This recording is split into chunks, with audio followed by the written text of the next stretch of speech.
Hi, lovebugs. Welcome to another episode of Girls Night. Today we have another guest, and today's guest is someone who brings both deep wisdom and a grounded, heart-centered approach to personal growth and transformation.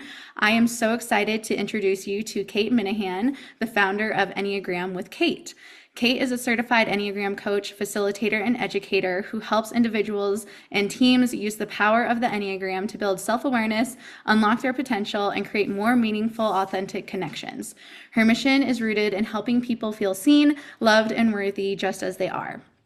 With a background in coaching, leadership development, and organizational change, Kate has worked with everyone from individuals seeking clarity and confidence to teams looking to improve communication and collaboration. Whether it's through her signature coaching programs, workshops, or her beautifully designed Enneagram reflection cards, Kate blends psychology, spirituality, and personal development in a way that's both approachable and powerful. So if you've ever been curious about the Enneagram or want to better understand your patterns, purpose, and path forward, then this episode is definitely the one for you. So let's welcome Kate to the podcast.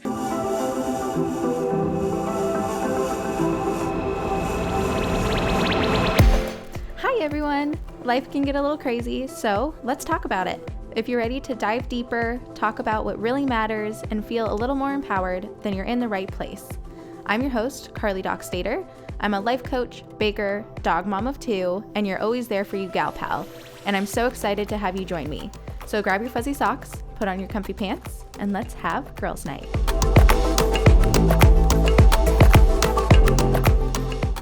Kate, we are so happy to have you here. Thanks so much for having me, Carly. Excited to be a part of it and hoping we can have a really meaningful conversation that's mutually beneficial and for hopefully all the listeners as well. Yeah, absolutely. So maybe before we get into anything else, I think it would be helpful if you gave us a little bit of a background about you, about your journey, and how you got here with Enneagram with Kate. Yeah, of course. So the Enneagram is such an interesting tool. I'm sure maybe some of the listeners have heard of it before. Maybe some are familiar. Maybe some are like, what does that word even mean? I know for me, I think back to like when I was an undergraduate student, I had some friends who'd mentioned like the Enneagram, and I had heard it and I was like, that's kind of confusing. They're like, you might be this type or this. And I was like, what is this tool? This makes no sense. And so I kind of just put it on the back burner. And it wasn't until after I graduated, I was spending some time traveling abroad and had a little bit more time on my hands. And I started listening to this podcast that a friend had recommended to me. And it actually was focused on the Enneagram, which I didn't even realize when I started listening to it. And as I kind of got into it, it was like one of the first times I heard people communicating in a way that reflected like all these things I've been thinking, feeling, noticing in myself, and maybe just didn't have the verbiage for before. Mm-hmm. And so that kind of started me on this like self-awareness journey, propelling me into the coaching space. I've definitely held different jobs beyond just the coaching space. So I've done a lot of work like education adjacent, whether it be like experiential learning, coaching students, that type of work. So really kind of falls into this growth and development realm. And once I started getting my ICF cert, getting more into the coaching space specifically and working with individuals, I kept noticing kind of just the themes of the Enneagram coming up. For the listeners who don't know what the Enneagram is, it is a personality tool that's very fluid and very deep. So think about it less as like you're boxed into a specific type and more like, wow, here's a framework in which I've used to see the world. How can I use that to then better serve me moving forward? I think something people really struggle with the Enneagram is like, well, I'm not just one type. I'm not just this one single dimension person. And like, that's my favorite part about the tool is it isn't that.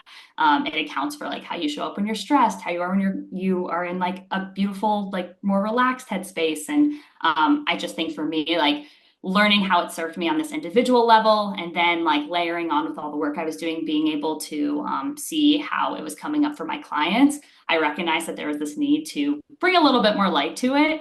And so that's what's kind of sparked the journey to where I am now, where I've developed products specific to like using the Enneagram for reflection and do a lot of coaching, whether it be with like individuals who are looking for maybe career transitions or going through a different life stage or whatever it may be, all the way to teams that are like, hey, we just want to be able to communicate better, be able to connect more deeply. And I think the Enneagram is a beautiful tool for all of that. And again, so many different dimensions and depth to it, but that's a little bit of my journey and how the Enneagram's played into it.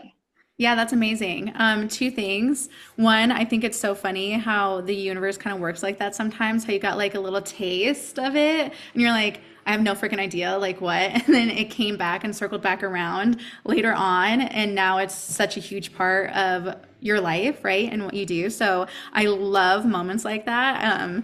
It just feels very magical to me, right? And it feels like it was something that was actually like meant for you to bring to the world. So I think that's very cool. And then how you were talking about how it's very fluid, very deep, and how a lot of times people resonate with different pieces. In preparation for this episode, I was actually I took a couple tests. I took a test that you recommended on your website, and I read through the descriptions that you had on your, or the link of the descriptions that you had on your website. Uh, and I was reading through it. I was like, well, this one kind of sounds like me. And then I was like, but this one also kind of sounds like me. And I was like, but the good parts of this one kind of sounds like me. And I was like, well, the bad parts of this one definitely sound like me.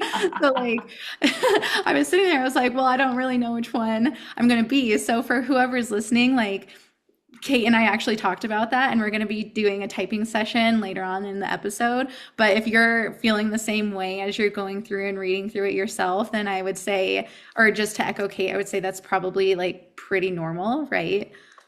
Yes, 100%. And yeah, I've had a lot of friends like, feel that kind of sense of, wow, I feel like I can resonate with all of these. And I think that's super normal and natural. And that's actually a good thing because, like, a lot of the Enneagram principles are that we have a little bit of all the 9 different types in us.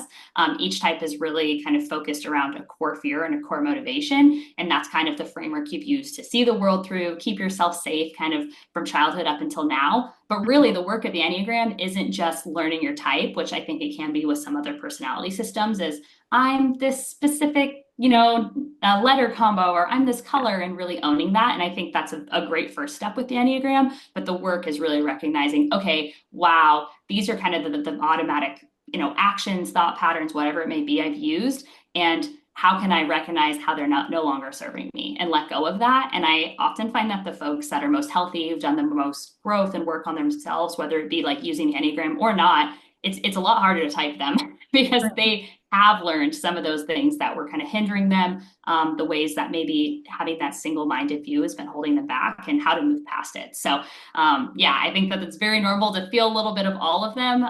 And especially if you're someone who's done a lot of like reflective work, growth, it might even be that the Enneagram isn't the end all be all, but rather a tool to recognize like, whoa, look how far I've come, or hey, maybe I can see some of the ways that I've historically seen things and how that's changed and evolved. And knowing that, again, it's going to look different in different situations and different life circumstances and stages. So yeah, I really appreciate that you brought that up, Carly. Yeah, of course. And and please correct me if I'm wrong in saying this. When I was reading through all of the different descriptions, I was kind of trying to think about like what were my biggest fears when I was a kid, because like you said, lots of these are actually rooted in our childhood. And I mean, since I'm a life coach, then I've had to do like a lot of work. Just it's kind of necessary in order to be able to help other people in those areas, right? It's just kind of like part of the job.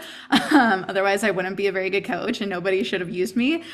But since I have done a lot of the work, I was kind of thinking back to what my biggest fears were as a kid. And I think that kind of like has helped me in my thinking about this a lot. So maybe that's a tip for everybody that's listening to. Please correct me if I'm wrong on that, but that's for me, that's kind of what helped a little bit too. Yeah, I love that you were kind of touching on that. And when we should really be reflective is we're kind of honing in on our core type. And so I would say, yeah, generally, a lot of times, again, it depends on your age, but thinking about how you kind of saw the world in your early 20s. I think maybe even if you touched a little bit into the developmental self-reflective work, just kind of those automatic things that you're drawn to. Oftentimes people describe the Enneagram type that's most true to you is the one that's most uncomfortable to read the description of, or when somebody talks about it, you're just like, oh, that's I don't know about that. I don't know how I feel. So it's really funny when I work with folks and or for typing with them and just I don't know, like I'll use type 1 as an example, Yeah. often feel like a sense for perfection, or just like always wanting to make things better because they really seek to feel like good, perfect, worthy, all those things. And one question I'll often ask folks if they're wrestling with maybe that type is, do you feel like you have a hypercritical voice in your head always telling you that you need to be better? And they're like, Yes, doesn't everybody? And I think that that is like the power of the Enneagram is recognizing like, wait, whoa, not everybody sees the world the way I do. Like, Yeah. that's crazy because, and that totally impacts how you communicate with others, how you show up for yourself, how you express yourself outwardly. So I think it's just so valuable for like almost creating a sense of freedom and like, oh, okay, wow, I don't have to see the world this way and I can understand that others view it differently. And sometimes that creates challenges, but there's also so much beauty in that too. Yeah, absolutely. I totally agree. And so I do have a question. So I think you've talked really beautifully about, or you kind of like touched on it, I guess, on different ways that the Enneagram can help you a little bit, and we'll get into that a little bit more. But what are some of the common misconceptions about the Enneagram that might hold people back from using it most effectively when they're first getting into it? Yeah, thanks for asking that, Carly. I think it's such a good question because there are a lot of folks who like talk about the Enneagram in different capacities.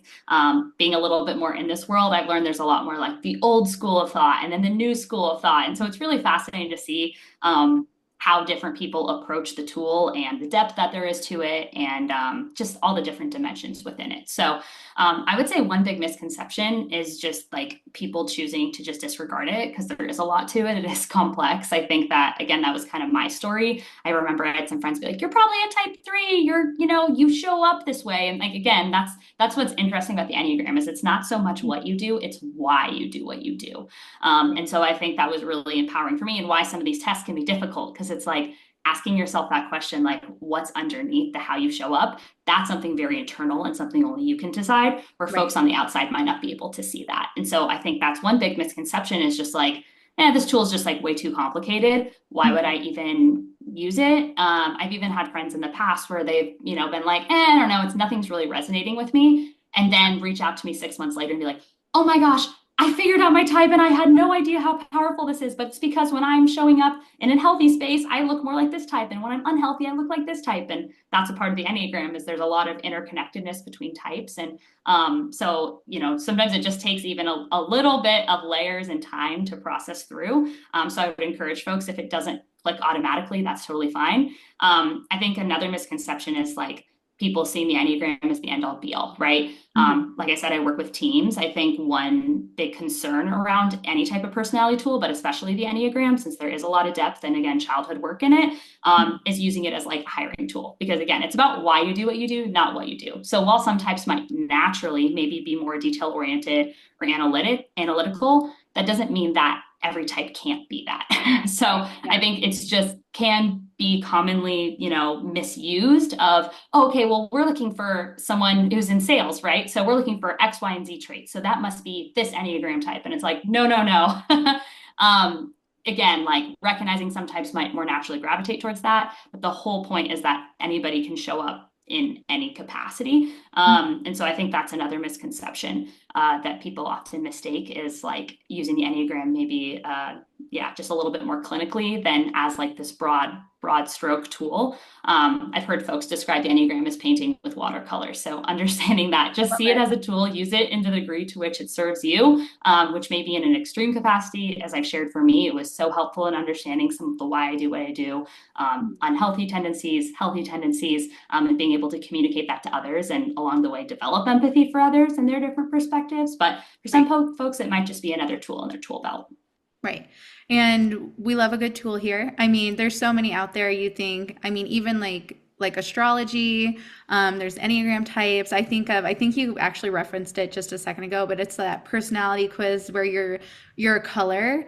It's like Oh red yeah. or Color code, yeah, Myers-Briggs, 16 yeah. personalities. There's a lot of them. Yeah, there's a lot of them out there. And I think to your point that we don't want to like box ourselves into one specific spot just because like somebody said that that's us, right? I mean, personally, I feel like I'm like always wary with labels, right? Because I feel like people, when you label something, you tend to take that on as an identity rather than just using it to inform you and what you want to do next. But I think that's what I really like about the Enneagram and what I know about it is, to your point, it is very fluid and it does just in the nature of how it's set up, it does allow for those changes in your personality and saying, hey, there might be overlap here. Or as you said, when you're in an unhealthy mind space, you look more like this one, or you look more like this one when you're in a really good mind space. So I really like that aspect of the Enneagram because it just allows for that like humanness to show through a little bit more. Yeah, thanks for summarizing that, Carly. I think that was really beautifully said. I think, yeah, that's what's kept me so, I guess, intrigued by the Enneagram, both personally as a student and then obviously as an educator and coach as well, is just that there's always growth to be had in it. Because we're always going through a new life stage, a new season. And again, as I mentioned, there's a lot of dimensions to it. So a lot of things you can take away with it. Again, depending on how much you go into it.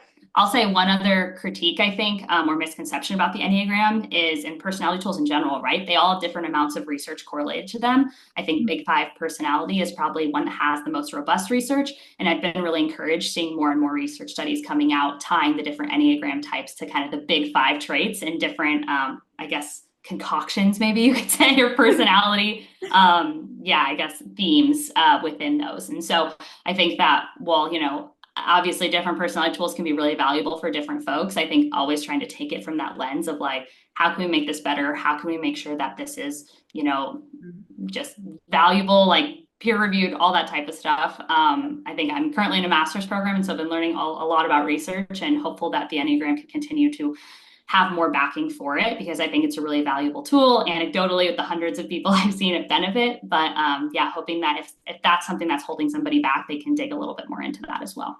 Yeah. And I feel like too, on that point, I mean, you can do your own research on it too, like if you're as a listener feeling like, well, I don't know, like maybe it is a little bit too complicated, like you said, Kate, like go ahead and do that research on your own and make an informed decision, because there is a lot of research out there, and don't just take our words for it, like figure it out, or like not figure it out, but experience it for yourself and really make sure that you're in line with your opinion on how you feel about it. So I feel like a lot of the listeners here, there's obviously a bunch of different areas that we could be struggling in or wanting a change in that maybe sparks us to wanting to look closer at the Enneagram. More specifically, when it comes to relationships, how can you use the Enneagram to improve your relationships, whether that's a romantic relationship, a friendship, or even like a familial relationship, whatever it is? Oh, I love that question, Carly. It's so beautiful because I really think it speaks to the heart of the Enneagram. I know we spent a lot of the conversation so far talking about how the Enneagram can be a valuable tool for self-awareness, self-development, and growth. But I think like simultaneously, one of the most remarkable parts of the Enneagram is being able to better understand the people around you. So like I cannot tell you how valuable I have found it personally to understand my parents' Enneagram types, my friends' Enneagram types, because it ties in with all these other tools we know and love, right? Like love languages, attachment styles, all of these things. I think there's a lot that it just gives you that verbiage to be able to understand somebody better and connect with them better. So like I have some examples. Nine friends. Type nines generally tend to be a little bit more focused on peacemaking. They're trying to create really internal harmony, but they do that by trying to create external peace. They want everyone to get along. And so it's really hard for them to maybe share a differing opinion, speak up if they're not comfortable with something. And so I generally can sometimes have a little bit of bigger personality, not always, the best. Like that's been a big growth area for me, checking in on my friends and what they need. And I think some of my type nine friends, like learning to listen to them if they're going to speak up if something's bothering them or if they're struggling with something and they come to you, like that is not the time to be like, okay, great, like we can talk about it later. I think there's a lot of power in like understanding different people and how they handle conflict, how they handle pain, sadness, whatever it may be. My fiance is a type 8. Type 8s generally stray away from vulnerability at all costs. And so for him, understanding when he's showing up as frustrated and angry in the moment, really what might be underlying that is sadness or pain or embarrassment. And that helps me be able to connect with him better instead of trying to just, surface level be like, why is this person so angry? So I think, again, it's helped me develop empathy for the people around me. And I've seen that a lot throughout the folks I've coached. Again, understanding yourself better and sometimes even giving yourself grace, but also like thinking about relationships. I think very much in the personal lens, it can be valuable as well as in the professional lens. Again, like Mhm. whenever I work with teams, thinking a lot about power dimensions at work. So if you have a manager or if you're a manager of a team, how you show up, how you encourage your employees, how you communicate with them, that's going to look really different for each and every one of them. And so to be able to connect most effectively, I think the Enneagram is just so powerful. And again, getting to the root of why people are showing up the way they are. And kind of just skirting past some of those layers that it can be hard to unless you have maybe the verbiage to otherwise. Yeah, absolutely. You said that your fiance is an eight.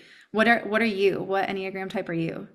My Enneagram type is type 7. So, often referred to as like the enthusiast can be a common term for it. But type 7s generally show up as like very positive, very life of the party. But really, their core desire is to feel content. And so often that can come across. The unhealthy side is very gluttonous. I want more and more and more because they're looking for contentment. And really, that kind of core fear is feeling stuck in pain or suffering. So, a lot of that FOMO, I think, again, back to that kind of piece I mentioned around thinking about through your early 20s. Like Yeah. I was always the person who had 5 plans going on at once. I'm always thinking about what's next and never really being able to tune into maybe if I did feel let down, if I did feel sad or scared. I remember I was in Italy and I was like, it's after I graduated and I hadn't figured out what I was going to be doing next. And I was just laying in bed in tears thinking about what am I going to do for my career? What's next? And it's like, I couldn't just be present and enjoy the trip. It's like, I'm Yeah. always thinking about, okay, well, if I'm here now, what's next? What's next? Mhm. So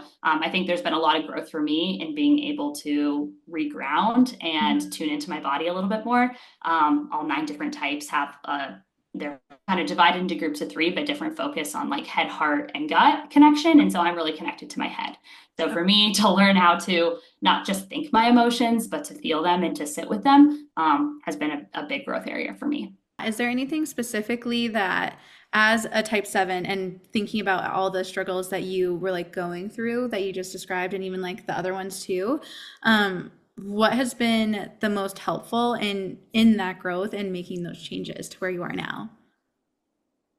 Yeah. I think one dimension we haven't talked a ton about in the Enneagram is kind of these growth and stress numbers. And so thinking about while you have this core type, the Enneagram is shaped like a circle with some lines interconnecting. So Yeah. every Enneagram type has a different number they go to, and they exhibit kind of the unhealthy traits of that type when they're more stressed or in a negative headspace versus in kind of the inverse when they're in a positive headspace at their best. And so I think for me, being able to see that trajectory and that path from what do I kind of look like when I'm at my average self versus when I'm in a stressed out space. I used to work in sales, and once I had the Enneagram tool, it was like very retroactively, I was able to look back and see how, when it was the end of a sales cycle and I was not hitting my goals, I would go from this kind of average, my core type 7, to my unhealthy 1 side. And I would go to some of the negative tendencies of a type 1, which can be just very hypercritical, black and white, controlling, perfectionist. And I would just become so rigid and so far from like my standard bubbly self, connective self. And I remember I'd had coworkers tell me that, like, you really change. And I didn't think much of it. Yeah. But I think in being able to see that spectrum, I heard a 7 on a podcast once talk about, she's like, I know I'm in a negative headspace when I care where the mustard is in the fridge. And it was just really resonated with me. It was like, oh yeah, like before parties, I can become so fixated on the throw pillow or whatever it may be, and things that I normally that's just not my MO. Versus the inverse of for type 7, the path to growth is going to a type 5, which are very detail oriented and really seeing things through to fruition. And Mhm. for me, it's been overcoming some of those obstacles. And what does it look like to not just sit in this ideation phase, but to execute when things get tough? So I think if you're resonating with this listening, or maybe you know someone in your life who you're like, oh, wow, this sounds a lot like them, like encourage them to explore type 7. And I think this kind of conversation goes on for all of the types, right? Right. So I think for me, it's been able to see that full spectrum and recognize like where am I at on that and where do I need to recalibrate? That's so interesting. So like between you and your fiance, type 7 and type 8, has there ever been like friction between how you like communicate and everything? Because just the description that you're giving to me, it sounds like there could be like friction there because as you said, a type 7, you're so bubbly and so happy. And then as a type 8, you said that they like kind of struggle with vulnerability. So I can see how there would be tension. But what is your experience with that personally? Yes. Oh my gosh, I love this question. And I think this is speaking to like, again, a really powerful dimension of the Enneagram, which is thinking about like significant others and relationships and what it looks like. Again, I'll highlight like as much as it's easy to focus on the behaviors, it's like why you do what you do. So again, as a seven, like I'm showing up as bubbly, fun, always thinking about the next thing because, again, I don't want to be stuck in the uncomfortable, the discomfort. And so I'll kind of highlight that in the inverse of my fiance, we're type eight. They're all about autonomy. I want freedom and I will like do whatever it takes. So, like, a really, just a real example is over the past 3.5 years, my fiance has been remodeling the house he grew up in, doing everything himself, like every single trade you can imagine. And it has been just so hard because my natural inclination is to go to like, this is hard, this is challenging, this is taking away time from fun things. Let's go do something else and not worry about it. And his focus has been like, I want autonomy. I want the for the future, for our family. Like I want all of these things to be, I want to have nice things. I want to feel like safe and secure in that. And that I can depend on this for the future. And so he's been able to like push through some of that. There's been like such tension in that. And how do we come together to the table to like compromise on that? And what does it look like for me to be able to still daydream and have fun and go do these things? And for him to feel like, hey, I have a supportive partner who also is able to like, be with me in this and endure, even though this is a season where it's been really difficult. So yeah, it comes up all the time. And I think having the verbiage to know like what our type is and our natural inclinations has been so valuable for us, especially when it comes to like conflict resolution or even planning for the future. Wow, that's so awesome.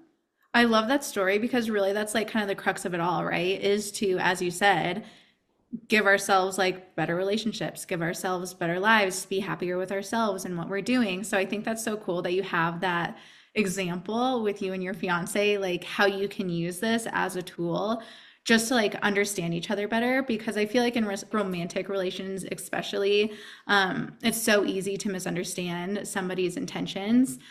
So when you have that knowledge in the background you can be like, okay, like let me take a step back, like did they mean it the way that I'm taking it, or did they mean it some other way based on like how they're wired and how they show up in the world? Yeah, 100%. And we probably won't get into it too much in our conversation today, but there's another element of the Enneagram called subtypes that I'd really encourage listeners to check out because it speaks to like how we biologically kind of get our needs met. So regardless of your Enneagram type, thinking through whether you're someone who like, I find safety in material things and security in like my physical goods and my home and whatever that may be, or I find security in like my community and the network that I'm a part of and feeling like I'm a member of the group versus I find security in like merging with another person and kind of the intensity that comes with that. So him and I are also have different subtypes. And so I think that's also another dimension of like not only the subtype, but how that overlays with your Enneagram type itself has been really helpful for understanding like, okay, wait, why are we approaching this so differently, even though we want the same thing at the end of the day? Hi, Love Bug. I've got a juicy little gift for you. And if you've been feeling off, stuck in your head, or like your vibe just is not vibing lately, then this is for you. I created a free guide called The 3 Secrets to Creating a Magnetic Energy Shift right now. And it's exactly what you need to start shifting your energy instantly.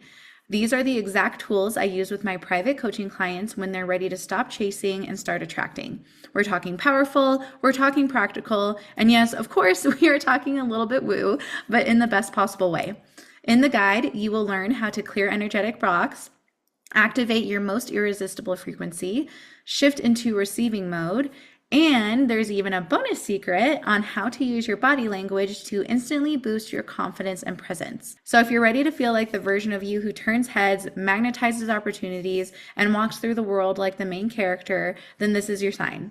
Head to the show notes and click the link to download your free copy. It is quick, it is powerful, and it is going to leave you feeling like, damn, I really am that girl. All right, let's get back into the episode. I'm going to stay on the relationship topic for a little bit, but kind of switch gears to like family relationships. I feel like with family relationships, you had mentioned that this was like life changing with like your parents figuring out their Enneagram types. And I didn't even like really think about my parents as I was reading through them. Like I kind of like I was reading through them. I was like, oh, this reminds me of like this person. This one reminds me of my brother. This one reminds me of my sister. But how can that affect family relationships? Because I feel like family relationships, you can like kind of play a role in your family, and maybe that can be different than what your Enneagram type truly is. So, how do you see this helping people in their family relationships, and maybe even specifically like with their parents? Yeah. Oh my gosh. I think we could spend an entire episode on this. I was actually just talking with someone about this because she's the daughter of an immigrant family. And we talked a lot about the expectations from her parents and her family. And I think she was just like in awe of how the Enneagram, like how valuable it can be for her parents to understand about themselves, Yeah. just in kind of that hustler mindset or feeling like whatever their specific family values were or financial expectations for her and her siblings. So it's really, really interesting work. And I'll share personally for myself. So my mom is a type one, so the perfectionist. And so, like I shared a little bit earlier about type ones, a lot of just, again, like internal pressure. And that can come out as passive aggressiveness, that can come out in a lot of different ways. And I think it Hmm. was so helpful for me to be able to give empathy to my mom when I understood, oh, wow, the way you're showing up is because you have a 10 times more hypercritical voice in your head. It was able to, for me to give her grace and understand her in a completely different way, and maybe why she's made some of the decisions she's had, some of the struggles she probably faces. And so I think just like that was so powerful in of itself. And then for my dad, he's a type two, and really interesting type twos. I think, especially in the US, like we haven't talked a lot about this part either, but I think certain types are maybe praised or rewarded a little bit more in different societies. And so living in the US, I think type two is kind of that more nurturing personality, more helper. We generally associate that with a lot more feminine traits. And so my dad has always struggled a little bit as a type two, being like, I just have this heart to give and to serve and to love. And that doesn't always mesh well with some of our expectations around masculinity and just in some of the different career paths he's chosen. And so I think for him, and like twos are just give and give and give, but struggle with how to set boundaries for themselves. So as I become an adult, I just have learned to be like, hey, let me take a moment to ask that extra, like, are you sure you have capacity to help me with this? As much as I want you to, like, I have learned to empower him to say no and to set the boundary for himself. Obviously, I'm his daughter. I'm so grateful that he loves me, but like, that's been huge for him. And he's been a little bit more on the anti-therapy path, but I think that like this has been a very helpful tool for him along the way to recognize more about like, okay, whoa, who am I? And again, sometimes even giving closure to like, wow, here's how my childhood impacted why I show up this way, and just being able to draw that connecting line between the two to then again be able to process it, understand it, and then recognize like, okay, how is this no longer serving me? How can I move out of this pattern? And yeah. Hmm. Love it. I love how like, and you have like so many different types just like in your close relationships. So I love that just because it shows that like, yes, everybody is different, but yes, we can make this work. So in a work perspective, you brought this up a couple times, how this can be really helpful for someone's career or for their job or even for like building out a team. How can somebody best use this when it comes to work and to their career? Yeah, I think the Enneagram is a very powerful tool when you're thinking about any time of transition, but especially career transition. I think, again, we talked a little bit about living in the US. I think sometimes our careers can often like define our worth. And for some types, even more so than others, like type threes are very tied to their achievements being like where their worth comes from. So for a three to approach career versus how like a type seven approaches career wanting, like fun, spontaneity, it's going to look really different. And so again, it's like so dangerous to get into the like, here's what I should do because of my Enneagram type. I think that's like not the, desire or why behind using the tool at all. But I think rather as a self-awareness, like check-in almost of, okay, whoa, if I'm thinking about transitioning, like even asking like why, like what am I looking for in a career? Like, why is that? And then like, what's the approach I'm taking? Like, how is my Enneagram type showing up in my approach? Am I viewing there is like one right way to do this? Is there like a right career? Am I feeling pressure from somebody else? Am I trying to appease somebody else? Am I digging so deep into the details and feeling like I need to understand everything before I just like take something new? Like all of those speak to different Enneagram types.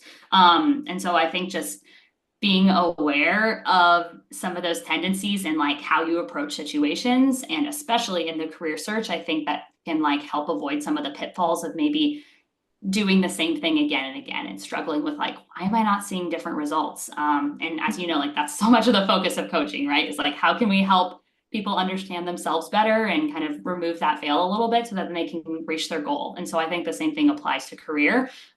Like the why behind what you want your career to look like, and then not just doing it because this is how you've always done it, but recognizing that maybe your values might be a little bit skewed because of some unhealthy beliefs you have. Maybe you're approaching this from like a really negative headspace and you need to reground down, and maybe career would look really different if you were in a different season of life, or kind of had the tools and resources to recognize like, what does it look like for me to approach career at my best? Yeah. And I feel like for you, you've actually gone through an interesting journey with your career because you said that you used to be in sales, which is like, I feel like sales tends to be very much a male dominated field, or at least it used to be. There's a lot more women in sales now. I feel like for sales, you have to have like a tough skin and a lot of these like interpersonal skills, and you have to be really used to the word no. And a lot of sales is like not fun because you're like sitting there cold calling people and like sending out a million emails, doing all this stuff. But a lot of sales can be really fun. But now you've gone from there.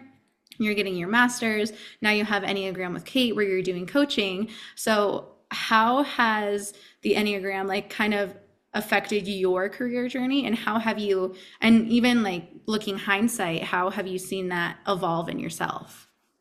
Yeah, it's such a good question. And I think that like, especially for your listeners, a lot of folks are probably in this stage of life. I think it's like when you start out, you kind of think one thing about your career and it totally evolves and can go a million different directions as you progress. And I think that sometimes can be hard, right? Like knowing when to advocate for yourself, when is it time for a change? Like I think those are all really good questions to be asking. And again, like what the role of career looks like in your life, because it might change in different seasons. I know for me, I landed into my first role because it was so aligned with like my passion for travel and experiential education. And so there was a lot about the mission that brought me to that company. And so I think again, my personality, I can lean into feeling more excited about a lot of things because it's novelty, it's new. And to your point, you kind of get into sales and there's a lot of like systematic approaches to it and following through and enduring when it gets hard. And I quickly learned that there was a lot of the percentage of my job that was just not filling my cup and bringing me energy. I actually used a tool in this book called Design Your Life by two Stanford professors. And I really dug into like, what is it in my day to day that's giving me energy, what's taking my energy, and what percentage of that is which. And I quickly learned that about 10% of my job, where I was getting to do creating, speaking to my type 7, the ideating, the program development, that's what I loved. And so for me, the goal was, okay, how can I at least get to a role where about 50% of that is that? And so that's how I kind of evolved and switched into higher ed and career services. I was so excited to be able to build out some of these new programs and help coach students. And then continuing on with that, like that's what led me into the coaching space, is recognizing like, okay, I want to go a step deeper and not just help people actually like solve these problems, but understand like why things are coming up and work through it and expand beyond just maybe like the career and student lens and into different stages of life. And so, yeah, I think it definitely has played a large role. But that's kind of what's led me to where I'm at now. I love it. So, and this can be a story from either yourself or from one of your clients that you've worked with, or even one that you've heard from one of your colleagues. What is one of your favorite stories of transformation from somebody who started using the Enneagram to kind of inform their life and inform their decisions and who they are? Yeah, that's such a beautiful question. I'll share one client I worked with where she was just continuing like incredible, had high expectations for herself, was always striving for like the next goal and the next goal. But just was continuing to feel like let down and just felt like she wasn't living up to her expectations. And I touched a little bit on the type 1 earlier, but we weren't even doing a lot of any work with the Enneagram, but it just kept coming up this theme around just like berating herself. And I finally kind of just called out like, I'm recognizing this theme coming up for you. I don't know how this is sitting with you, but we ended up like doing some work with the Enneagram and her figuring out she was a type 1. And it was just, I think, so empowering for her to be like, wow, actually what I need is to give myself grace. And in that, she was able to totally like reframe how she was approaching situations. It was less focused on like, here's where I'm missing the mark, here's where I keep falling short. And it was like, I get to celebrate all the wins I have, and here's where I still have growth. And it just was totally flipping the script for her in a way that I just felt like was so empowering. One other story I'll share too was another type 7 I was coaching. And I noticed him like in coaching. I think we're very action oriented. We want to help our clients get Right. to a place where they like know what they can do next and they feel excited to take that step and all those things and reach their goals. But for type 7, I just noticed him so quickly skipping over a lot of pain and suffering and just like the negative emotions he was experiencing. He just gone through a hard job transition and was struggling in a new career. Mhm. And it was just like, well, I could do this, or I could do this, or I could do this. And it was like, I think actually what would serve you best right now, like obviously it's all about what the client needs, but encouraging him, like, how would it feel for you to take a step back and to just like sit with those emotions? And it was just a Mhm. total shift in our coaching call and the transition from like, okay, I'm running on this fuel of energy of like what I could do, thinking about the future, Mhm. and like really grounding down into like actually what I need to do is process and Yeah. just like be with some of this stuff before I can take the best next step for me. Right. And so I think it's just so cool to see when clients have that aha moment of like, Mhm. oh, okay, here's that Enneagram type framework that I'm overlaying onto how I'm viewing a situation, and then just to be able to free themselves from that and be like, wait, that's not the way I have to see it. I can see it from a different lens and angle. Yeah. Can just be so empowering and totally just like transformational. Yeah, absolutely. I love those stories, especially because it kind of speaks to, I mean, sometimes it does serve you to slow down, but also sometimes the direction that your mind is going maybe isn't like the direction that like you need to go. So it's always helpful to take a step back and be like, "Oh, wait, maybe I should be thinking of it this way." And I think the Enneagram does do a good job of like guiding you in those different directions when you're familiar with your type and like your unhealthy self and your healthy self. And for everybody who's listening, there is a chart. It's actually like a really pretty chart. I like how it looks. That kind of guides you into those different places. So I'll include a link to Kate's website because she has it on her website so that you guys can look it up. She has a really great descriptions on there, the ones that I use, so that you guys can look at those as well. And then Kate, so for each of the types, for each of the 9 different types, can you share like a small daily practice that somebody of each type could start incorporating into their day that's like an easy fix that can help just help improve their lives based on that specific type? Yeah, that's such a good question, Carly. And I would say this is where like I'll try to give a snippet for each, but would highly recommend if folks are interested. My Enneagram reflection cards are available on Amazon, and this is literally what they are. It's like Oh, perfect. affirmations, questions, reflective prompts, anything for every type.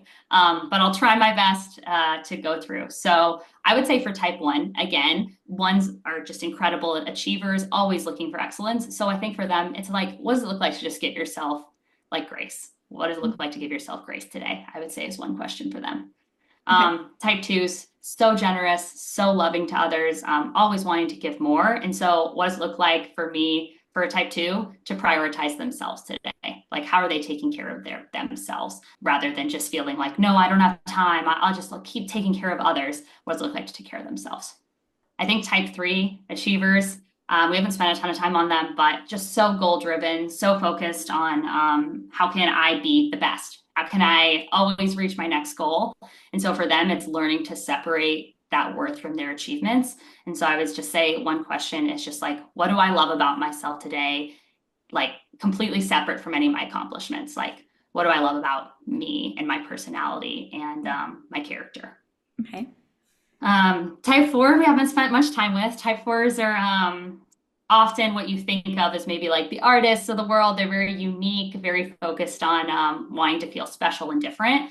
I also feel like it's interesting because type 4s can also struggle with feeling like they feel misunderstood. And so type 4s, it can be really easy for them to live in their emotions and sometimes let those kind of stray them in a different directions. And so I guess maybe one practice for a type 4 could be coming up with like a mantra that even when they're going through kind of the darker time, what's that mantra that can pull you back to who you are, and apart from maybe just letting those negative emotions or feelings kind of guide you in a bunch of different directions. Type 5s, we also haven't spent a ton of time with. They are the investigators. They are very detail oriented, love to understand the whole context of everything. Like if I had to give a persona, I would think about that professor, that just tells you more and more and more details. They love to learn. But again, struggling with like wanting to feel competent, wanting to know all of the information. And so I would say for a type 5, like really having a to-do list, like what is one like action item you're going to take today. They can Yeah. so easily like shift into analysis paralysis, but instead for the type 5, it's more about like, okay, what's one thing I can do? I want to actually act on this and step into that, rather than just kind of thinking about it. Okay. For type 6, I would say the loyalists are very focused on being like feeling secure, they generally are worst case scenario planners because they always want to make sure they know what's going on for them. And so I would say for a type 6, instead of asking like what could go wrong, what if it all works out? I think giving them that space to reframe from, oh no, like always planning to like prepare what could go wrong. It's like, what if it all went right? Right. I feel like that's a great practice. For type 7s, we've spent a lot of time on them myself. I think it's really that presence work. And so when you notice yourself living in the future, it's always thinking about like grounding back into the present. So I think just like any type of meditative, reflective work, again, maybe a mantra, but something that's like, instead of what's next, like, what do I need to focus on right now? And then type 8 challengers, I mentioned this a little bit, my fiance. So I would say for type 8s, it's really leaning into like softening their heart and opening that up. So for them, I think there's a lot of power in naming their emotions, and as opposed to just maybe clumping them into one and kind of expressing them a specific way. So for type 8s, I would say it's really that internal question of like, what am I feeling? And who can I share that with? I think that's really hard for them. So being able to share their emotions with others, I think is a huge growth step. Nice. And then for type 9s, kind of peacemakers, wanting everyone to get along, wanting to feel like connection themselves. I think that there is a lot of opportunity for type 9s in being able to like step into that conflict, being able to take a stance. And so what is one opinion that they have that they feel safe to share, that they can own as their own, just to practice that muscle of being able to maybe go against the status quo, and own their truth and own their identity. I love how a lot of the advice for this is actually like kind of pushing you against the edge of your comfort zone, right? Because you're so used to operating in this MO, but then it's like kind of pushing you towards this other MO. But that's where the growth happens. So it totally makes sense. I love those daily practices and they're so easy to integrate into your day. So thank you for sharing those, Kate. And on the note of your reflection cards, those are available on Amazon, everybody. So prime it up, baby. You can get it tomorrow. I could get it tomorrow just because of where I'm at. I'm like a couple minutes from probably like 20 minutes from a distribution center. 1 to 2 days with Amazon Prime. So make sure to put those into your cart and check out because those are amazing resources for you. Especially as Kate just kind of demonstrated, they have those just little ways that you can help yourself that isn't like totally hijacking your life, but like gently nudging you to where you want to go. So definitely highly recommend those. So should we, you got me excited to do my typing session because Yes, I've been waiting, Carly. spectrum. I've been waiting, eagerly awaiting. So I'm so curious to hear. I know we talked a little bit before this call. It sounds like you've done a few different maybe tests out there. You've also read through the type descriptions, which I generally think is the best way to hone in on like what your type is. But tell me a little bit about how the process has been for you and where you're sitting with the different types. Yes. So I have a little list. Let me pull it up. So I did take some tests. I did 2 different tests. And I got different answers on both the tests. So I was like, okay, like I read Kate's website. I remember her saying that like tests aren't always super accurate. So for the first test, I got the 1 type with the 7 and the 4 Okay. arrows. And then on the second test, I got the 2 type with the 8 and the 4 arrows. So I was reading through all the descriptions. And I just kind of like ranked them on like that like sounds like me. This one doesn't sound like me. And I feel like, so five, I feel like did not sound like me. Your girl loves learning, but like it is not my life juice, I would say. Like I don't need it to power me. So I was like, maybe not that one. I feel like the ones that kind of resonated with me the most was maybe a number one, because I mean, knowing myself, I do have those like internal, like perfectionistic tendencies. And then I read number two, and all of number two like really seemed to resonate with me because I mean, as a child, one of my biggest fears, my parents were great parents. This is not a reflection on them, but one of my biggest fears as a child was like not being loved. Like I was scared that like people didn't love me. And that is something that like followed me into adulthood and like obviously affected my relationships and stuff like that. So that's just one of my biggest fears and one of the ways that I really resonated with the two, but also the like nurturing part where I was like, okay, I've always loved being that nurturing person and like giving and like showing up for people, and it's so easy for me to do those things, but to the point of like when I was reading through the description, like I've known myself and like I can do it to the point where it's more of the people pleasing tendencies, like I'm doing it for approval rather than because I actually want to do it, and then like I start to build that resentment, right? So I kind of resonated with both, and like I've done the work on that to set better boundaries and to say no when I don't actually want to do something, but that I feel like that is kind of like my default mode is to say like yes and to try to help everybody even at the cost of myself. But then I felt like, and please stop me if I'm like talking too much. This is great. Then I was like reading the four. I feel like I am like a creative and like an artsy like person with the four, but the part that I didn't really resonate with the four as much, I feel like, I mean, I can give myself a good pity party, but I don't really like stay in the victimhood mentality.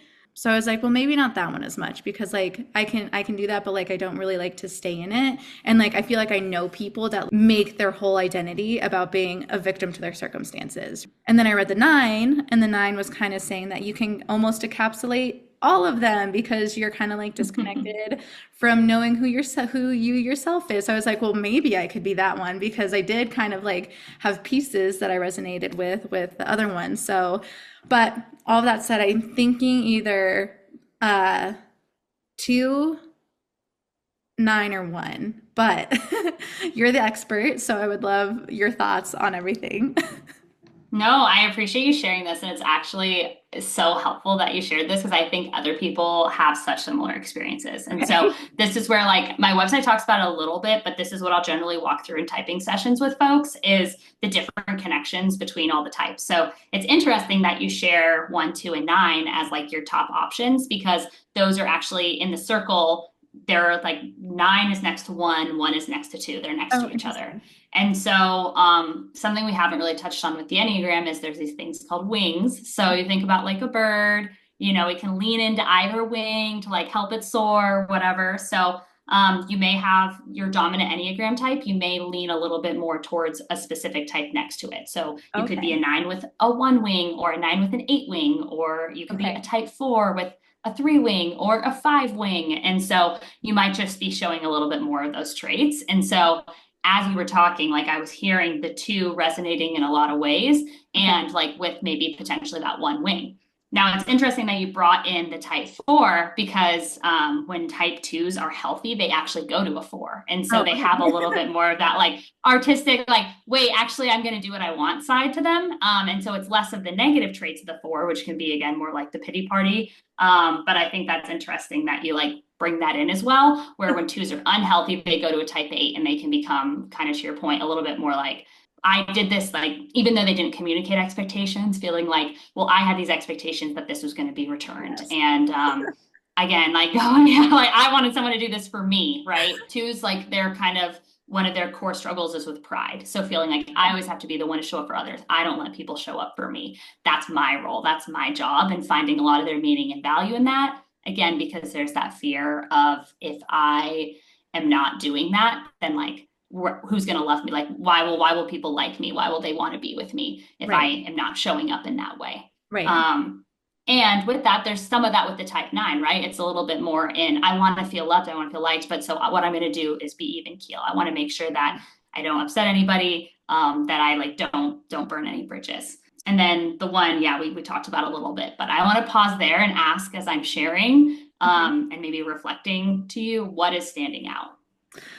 I mean, when you were talking about the eight, how like when twos are in their like negative headspace, they go to the eights and they can be like, I forget the word that you just used, but like domineering almost, and have those like harsh expectations. I'm like, okay, yes.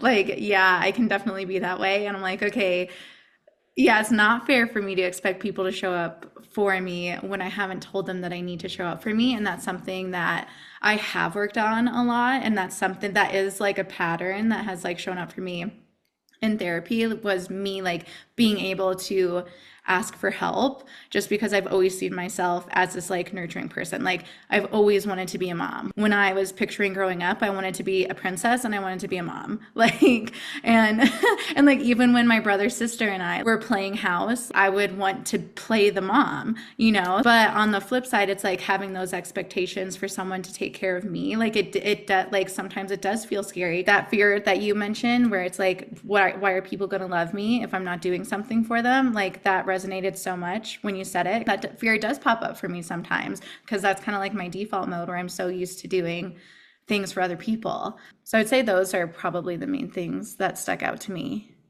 Thank you so much for sharing that. I think that's really helpful, and insightful. And I think that's where it's like the Enneagram, it's like really digging into like that core fear and core motivation, right? Because it does sound like you can show up in all these different ways, but the fact that that really resonated with you, I think is powerful, for sure. And interesting that you talked about like wanting to be a mom when you grow up. And I think that this is like a cool little comparison. So I mentioned my mom is a type one. So when she was a kid, she always loved to play the teacher with her siblings. And Oh, I think for funny. her, it was about control. I want to be the one who's in control because I love the rules. This, I wanted the responsibility. I'm going to do, so where it sounds like for you, maybe it was more about the nurturing side, if I'm Yeah. understanding correctly. Yeah. Okay. So again, like so cool that two similar childhood behaviors could be due to different like motivations.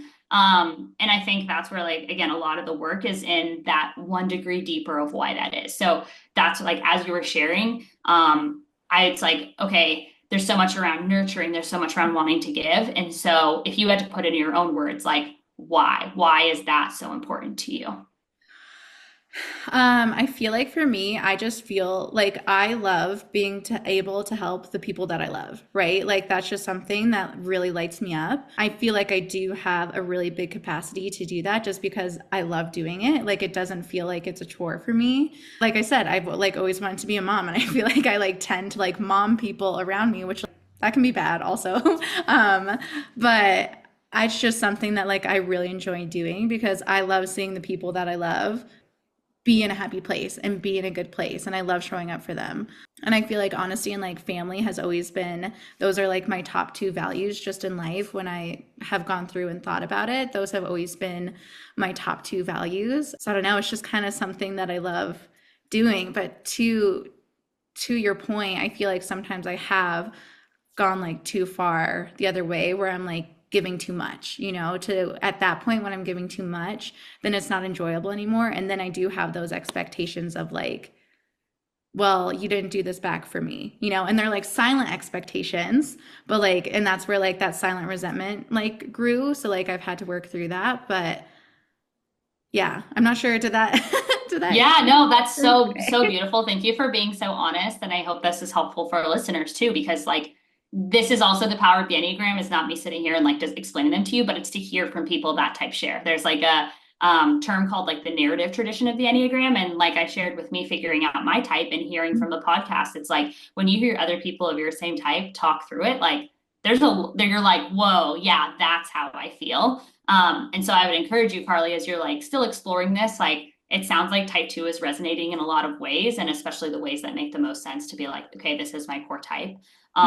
But I would encourage you to like explore some different like Enneagram panels for type twos and getting into like we touch lightly on subtypes, but how a type two different subtypes might show up in their type specifically. And so I think like there's a lot of ways to dig in deeper. And this is like once you've kind of done the work to be like, I'm here, I think this is a great place to bring in other people. In the Enneagram, we always encourage like not typing other people. Yeah. But there is a time and place where I think it's helpful for people who know you really well to reflect back to you, like, hey, maybe check out this type, or like, that's interesting. You don't think you do that. I actually think you do that a lot. So Yeah. again, it's the spots like our blind spots, right? Like it actually took a friend telling me, hey, I think you should look at type 7, for me to be like, oh, really? And then that's when I kind of listened to the podcast and got into it. But it was just like, that is not, I would have never connected like my spontaneity and fun side to like fear and trying to avoid that. So Yeah. it's a really cool journey. Type 2s actually fall into the heart triad. So Okay. their kind of core emotion that they can struggle with is shame. And a lot of times that's for type 2s, it's like projected outwardly. So for 3s and 4s fall into the heart triad. So for 2s, it's kind of that external, like avoid feeling shame, like project outward and give onto people. And like you said, sometimes momming people. I've Mhm. met some type 2s, but they love to tell you their opinions because they care, they want, and you're just like, okay, that's not what I needed right now. Like, please So don't. I'm sure you're like, oh yeah, I've heard some of Yeah. this feedback before. For type 3s, it's like they're sometimes numb to their heart and shame, and so they try really hard to like ignore their emotions. Yeah. And for a type 4, that's where it's like that internalizing, the going really deeply into the like, oh, okay, like my emotions are everything, and kind of internalizing the shame, which can be really a powerful place. And that's where I think a lot of beautiful art and things can come out of, and something to really be aware of and know, like, how do I work through that? So for the type 2, like being in the heart triad and in your growth, going to another number that's in like the heart triad, like you have a lot of that. And it sounds like that desire to give and support and love others, which is like the beautiful side of the type 2, and the type to celebrate and recognize like, okay, and how is this no longer serving me? Or where do Mhm. I need to set boundaries or do the work so that I can like move out of the unhealthy side? Right. Oh my gosh, I love it. Thank you so much. I'm going to dive so deep into my type and figuring stuff out. And for anybody who is listening, if you want help figuring out your type, Kate does offer typing sessions. So I can include the link to her website again, so you can look at her different coaching options, so you can look at those different resources that she has on her website to help you determine your type on your own if you're not quite ready for outside help. I'll include a link to Kate's Enneagram reflection cards. Kate, where else can listeners follow you, reach you, and ask you questions? Thanks, Carly. Yeah, I'm super available through my website. I would say I'm pretty active on LinkedIn, and on Instagram as well. So happy to connect with anybody through there if you have questions, or are just curious about next steps. I think, again, this work is so cool to think about for not only yourself, but for those in your life, either again in a more personal or a professional context. So happy to connect on any and all of those fronts. I'll also mention there's a lot of amazing resources for the Enneagram on Instagram, on like books, podcasts, even on Reddit. So I would encourage you, like, if this is something you're fascinated by, please don't just stop at my voice. I think sometimes it helps to connect with different personalities, different folks, to be like, okay, that aha resonating moment. So happy to be a support however I can to listeners. And yeah, would just encourage to continue exploring. There's again so many amazing resources. The Wisdom of the Enneagram is a really popular kind of long withstanding like book, and Typology is the podcast I mentioned where I first discovered my Enneagram type. The Road Back to You is a little bit of a shorter book that has some kind of some checklist quizzes for folks. But yeah, there's a lot of, again, amazing resources out there. Enneagram and Coffee is a really popular Instagram account. But yep, folks can find me at enneagramwithkate.com, and Enneagram with Kate is my handle. And then LinkedIn, Kate Minnihan, or Enneagram with Kate is great too. Great. Amazing. So again, I'll include all those links in the show notes. And then any last piece of advice for listeners who want to start using the Enneagram, and figuring out their type. Yeah, I would say that just it really digging into everything we've talked about today. It goes back to why we do what we do, why we're showing up a certain way. And so I would just encourage listeners, whether they're, interested in exploring the Enneagram or just hoping for deeper personal or, growth, self-reflection, whatever it may be, really asking that one question deeper of why. I see that so much in coaching. It's like, well, I do this. It's like, okay, but then why? Why are you showing up that way? Why is that emotion important to you? Why is that value there? Why did you do this in this situation? Why did you do it differently in this situation? I think, Carly, that's at the heart of coaching and Yeah. what we do. Yep. But I think the Enneagram is just a tool that really focuses in and helps direct that why question. Yeah, absolutely. Thank you so much, Kate. This was wonderful. Thank you for being on and for being a guest and sharing your expertise with us. Yeah, thank you so much for coming on. Thanks, Carly. I appreciate you sharing so vulnerably too. I feel like it was so fun to get to know you a little bit more deeply throughout this conversation, and hopefully it was a value add for listeners as well.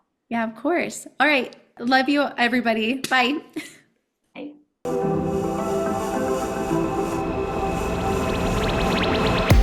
Thanks for listening. I hope you enjoyed the episode. If you liked what you heard, then go ahead and subscribe so you get updates with us every week.